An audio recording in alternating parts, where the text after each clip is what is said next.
Hey, what's up, guys? This is Cody the Coin Raptor, and we've had such an amazing day in Bitcoin and the crypto markets today. And I want to go ahead and share my thoughts about why I'm not buying this huge pump up. So today we had the Fed Chair Jerome Powell speak, and as you can see, the market rallied very strongly. Bitcoin was up about 4.5% or so. Ethereum made a huge move up, and the rest of the crypto market did as well. So my takeaways from this are both that he said that they might moderate rate hikes as soon as the December FOMC, and that right there is primarily what kind of triggered a lot of, I want to call this a FOMO rally and also a short squeeze, basically piling on top of each other. Now, Jerome Powell also said that basically they expect that they're going to have to come up with somewhat higher rates in 2023, and then also that inflation is far too high. So a lot of stuff that he said, you can kind of pick and choose what you want to listen to. The bulls can find things, the bears can find things, right? But I'm always trying to give you the most unbiased opinion possible here. And to me, this was a hawkish speech with a couple of carrots thrown in there for bulls. So one of the carrots here was that he said that the smaller interest rate hikes could start in December, and that kicked off this huge rally that we see here. We actually come in and see the liquidations on the liquidations front, that shorts got kind of melted here. They had a huge short squeeze for Bitcoin, about $25 million worth or so, and that kind of pumped up the price a little bit. You had some whales buying and basically pushing up the price even higher. So when it comes down to it, though, I am not convinced that this little rally is going to last. I don't think that this is the bottom here, and now the market has turned, and now we're heading higher. I don't think that's what this is. However, I am definitely open to have my mind changed. I'm definitely trying to be cautious about this. I'm not trying to say that the market has flipped or anything.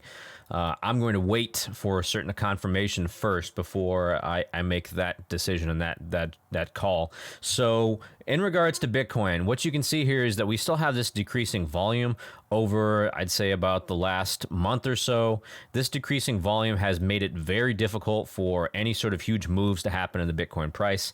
Even today's rally was only a 4.5% rally, which isn't huge for Bitcoin anyways. And you can see it kind of pushed above this resistance level here at 16,900. Now we can go ahead and move this up a little bit higher because it did push up past this level, but it's still in very strong resistance right here. And it's basically this new resistance level here is at about 17,200 or so. I am not, like I said, I am not buying into this. I am not convinced that this is the pivot for Bitcoin and that we've seen the bottom. So I'm going to wait until we see lower prices. And I think lower prices are actually going to come in, and we're going to wind up seeing a pullback in the Bitcoin price. And if that happens, I'd definitely be interested in getting into about 16,500 in that range, or even lower than that, depending on what happens. But if you guys are interested in that, I'll make sure I post that information on Twitter about when I buy and the reasons and my thought process behind that. So I'm not really convinced that this is going to last as it is. Now, one thing I want to go ahead and show you guys, I want to go ahead and keep up to date with the miners and the miner situation. And this is one of the reasons why I don't think that this rally is going to last, because we go over here to our crypto quant and we take a look at miners reserve, and miners reserve is basically the amount of coins held in miners wallets, and we can see here that we've actually hit a new yearly low in the amount of miners reserve in miners wallets. And so what that means is that miners have been selling off hard. Like I said, it's a new yearly low in the amount of held coins in miners wallets. And if we go and we take a look at the hash rate, I have here the 14 simple moving average, the 14-day SMA, and we can see based on the hash rate that hash rate is also decreasing pretty rapidly. And so that signifies that miners are being taken offline, miners are under stress, and miners are going to be adding selling pressure to the Bitcoin price. So this rally here, I don't believe is going to be sustained. I'm going to wait till it pulls back in order for me to add to my positions. We go ahead and take a look at Ethereum. Ethereum has also pushed above that level of resistance here at 1277. So we can go ahead and move this up just slightly here to about 1300. Now 1300, again, strong psychological support and resistance, and it's a nice round number. So go ahead and move that up just slightly here.